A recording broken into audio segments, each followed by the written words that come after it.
Hello and welcome to the Christmas Chord Melody Challenge. I have created a few Christmas arrangements for you, and the focus was to make them as easy as possible so that they were easy to learn and just something fun to do for the holidays. Today we are kicking off the challenge with Silent Night, so make sure that your instrument is tuned and let's get started. Go ahead and put your ring finger on the 3rd fret of E string and pick on both C and E. Pick on A string, back on E string, and then lift off the ring finger so that you can pick on C and E open.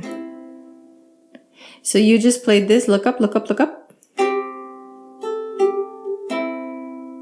And that should start sounding like the melody.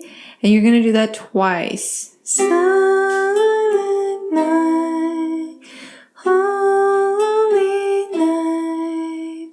Next, we want to move up to the 5th fret, and you can do this with a pinky if that's what you find comfortable. Then you're going to pick both on G and A strings, then only A string. And you can actually go and make a G shape, but only pick on strings E and A. And look up, I'm going to add the pinky on A string and release everything else, and then pick together. Then A string alone, and then C and E string. So there's not much that has to move there. Let me do that again. Look up the first time. Look up, look up. Look up, still look up. So you should only have one really big move and then add that pinky. This concludes line 1. So you'll see that we're only using 2 strings, and you'll also notice the pattern that we're only really playing 2 strings on the first beat.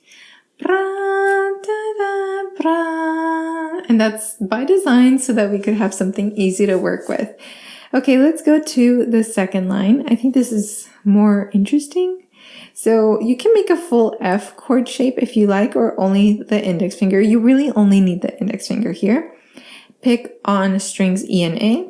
Oh, so pretty, right? Then A string.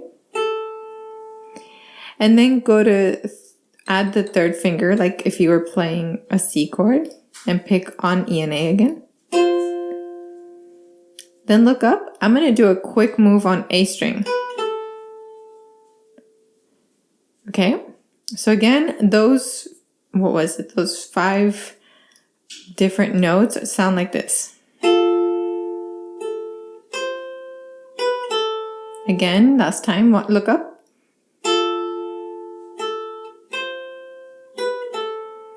And then I have good news. What you did in the beginning, like the first intro notes, happen right here. So that's kind of nice that you can add that together. And now you're going to repeat exactly what you did in the beginning of the line.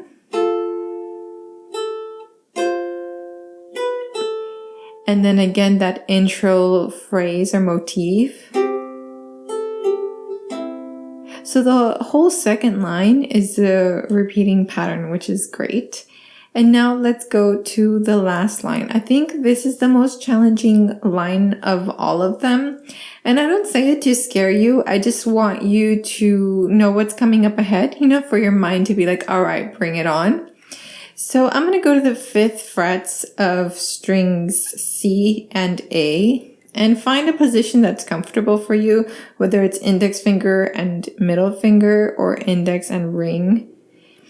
You are going to have to move to the 8th fret on A string after. So I would like for you, hold on, there's an airplane passing. Jonathan, who edits my audio, is really great at this, but I don't want to make it more difficult for him to edit out an airplane passing.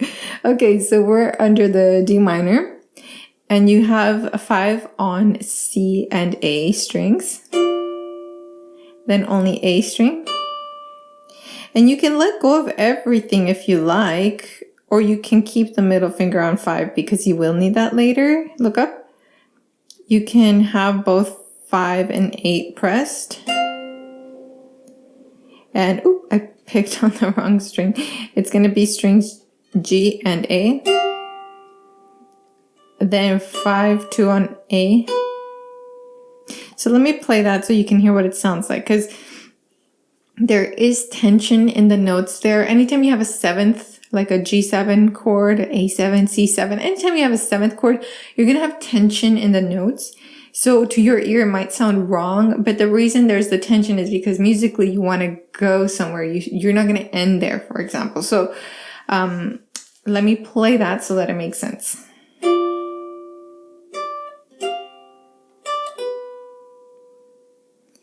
And then the next bit, we're going to play a C chord. And if you wanted to do a full strum here, you totally could. And then 7-8 on A and E. And again, you can do full strum here. And that sounds really pretty. So those two C chords, you can do little strums if you wanted to, but I just wanted to keep the entire arrangement really simple with just 2 strings.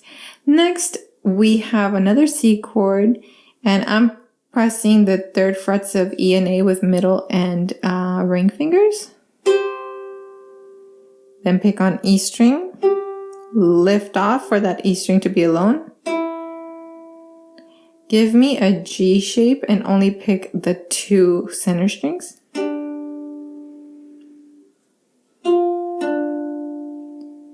And I just did that by picking on the 1st fret of E string and the 2nd fret of C string. And lift off the C string.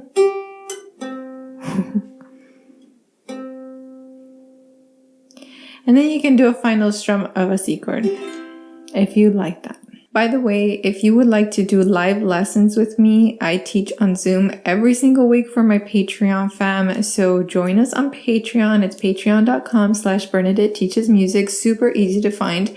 I do weekly lessons like this. I do 1 ukulele festival via Zoom a month so that we can work on specific techniques. And I invite other artists that have really good talent and techniques down that can teach us. And then I've also created the Ukulele Bible, which is over 100 pages of ukulele content for my Patreon fam.